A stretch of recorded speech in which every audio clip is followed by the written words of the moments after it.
그리스도의 은혜가 가정과 여러분의 삶 가운데 충만하기를 기원합니다. 오늘 본문에서 예수님께서는 그리스도의 제자가 자기에게 죄를 범한 형제와의 관계를 어떻게 처리해야 할지를 말씀해 주십니다. 하나님 나라의 언약 백성들로 이루어진 교회 공동체에서 형제와 자매와의 관계를 지배하는 최우선적 원리는 바로 용서의 원리입니다. 무엇보다 용서의 근거는 하나님의 무한한 사랑과 한없는 용서에 있습니다. 따라서 그리스도인 형제와의 관계는 이처럼 하나님의 사랑과 용서에 기초해야 합니다. 21절에 베드로가 제자들의 대변인처럼 예수님께 다가와서 질문하죠. 주님, 내 형제가 나에게 자꾸 죄를 지으면 내가 몇 번이나 용서하여 주어야 합니까? 7번까지 하여야 합니까? 당시 유대교의 랍비들은 3번까지만 용서해 줄 것을 권했습니다. 이에 비하면 베드로의 7번 제안은 상당히 관대한 것이 분명합니다. 하지만 예수님의 대답은 상상을 초월할 정도였지요. 22절에 예수님께서 대답하십니다. 7번만이 아니라 70번을 7번이라도 하여야 한다. 예수님의 대답은 77번이든 70번씩 7번이든 둘 다 번역이 가능한 표현이지만 사실상 그 횟수를 따지는 것은 무의미합니다. 예수님의 의도는 그 정확한 횟수만큼 용서하라는 것이 아니라 한없이 용서하라, 헤아릴 수 없이 용서하라는 의미이지요. 예수님께서는 이어지는 비유의 말씀을 통해 그리스도의 제자 공동체 안에서 왜 용서가 반복적으로 또한 무제한으로 필요한지를 가르쳐 주십니다.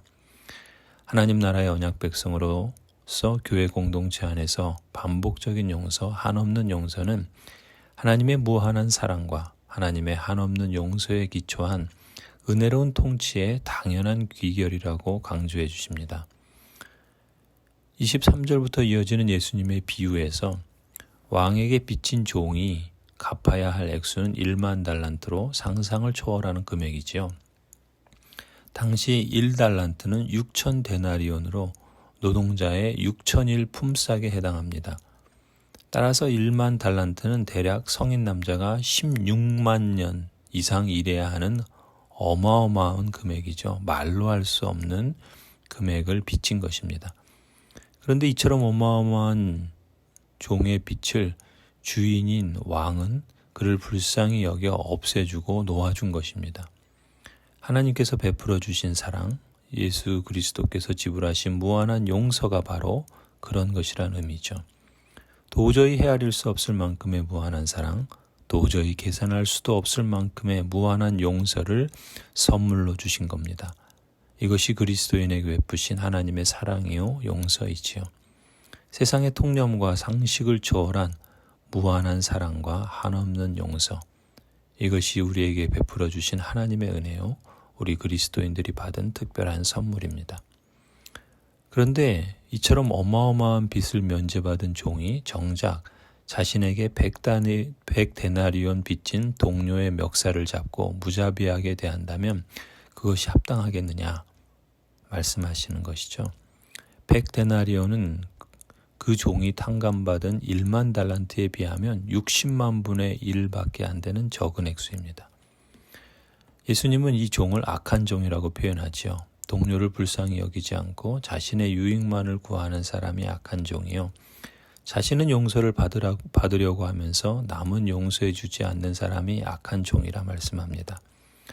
32절에 그러자 주인이 그 종을 불러다 놓고 말합니다. 이 악한 종아, 너가 애언하기에 나는 너에게 그 빚을 다 없애주었다. 내가 너를 불쌍히 여긴 것처럼 너도 네 동료를 불쌍히 여겼어야 할 것이 아니냐.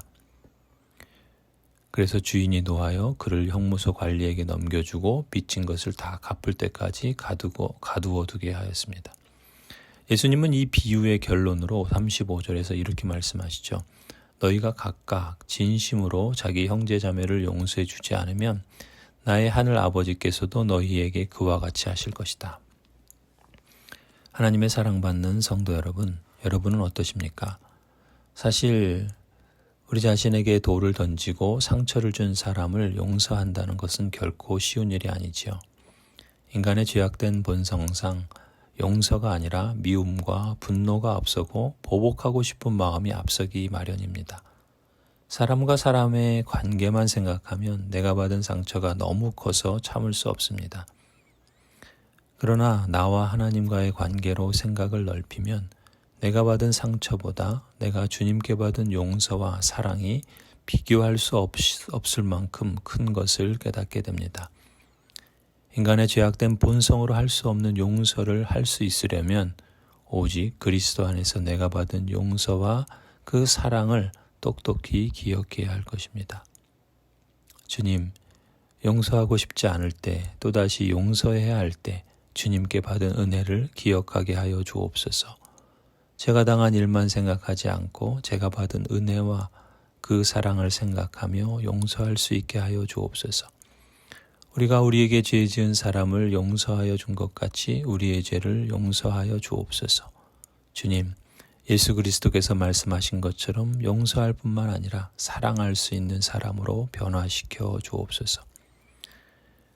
우리 삶을 돌아보면 용서와 사랑이 일상적으로 필요한 것이 가정이며 교회인 것 같습니다. 대개 상처는 멀리 있는 사람이 아니라 가까이 있는 사람에게 받기 때문이지요. 가정에서 피로 맺어진 식구이든 교회에서 예수님의 피로 맺어진 형제자매이든 우리는 서로 간의 연약함과 허물을 너무나 잘 알고 있기 마련입니다. 그러기에 일상적으로 용서가 늘 필요한 것이 가정이고 교회이며 부부 사이에, 부모 자녀 사이에, 형제와 자매, 교우와의 관계일 것입니다. 저는 오늘 말씀을 묵상하며 나 자신이 가족이나 다른 형제자매를 용서할 때 나 자신이 그 문제에서 진정한 자유를 실감하고 정서적으로도 자유케 된다는 것을 느낍니다. 용서하지 않으면 제 자신이 늘 그 문제에 매여 있는 것이죠. 특히 70번을 7번이라도 용서하라는 주님의 말씀은 저의 경우 새롭게 다가옵니다. 그리스도인이 되고 하나님의 사랑과 용서를 기억하며 주님의 말씀대로 순종하기 위해 의지적으로 누군가를 용서하는 말을 하고 지적으로 그렇게 용서를 실천해 보지만 어떤 사안들은 정서적으로 그 아픔과 상처에서 자유케 되고 진정한 용서의 능력을 실감하기까지 시간이 많이 필요하기도 했습니다. 그래서 일상적인 삶에서 과거의 상처와 아픔으로 인해 마치 쓴뿌리가 올라올 때 70번을 7번이라도 용서하라는 주님의 말씀대로 주님의 용서를 기억하며 그 사랑을 기억하며 반복해서 용서하는 마음을 갖고 실천할 때 정서적으로도 그 문제에 사로잡히지 않고 진정한 자유를 실감하게 되었습니다. 사랑하는 성도 여러분, 용서는 능력이라 믿습니다. 그리스도의 능력이요, 그리스도인의 삶을 새롭게 하는 능력입니다. 사순절을 지내며 하나님과의 관계뿐만 아니라 다른 사람들과의 관계에서 이 능력의 은혜를 풍성하게 열매 맺게 해주시기를 간절히 축원합니다.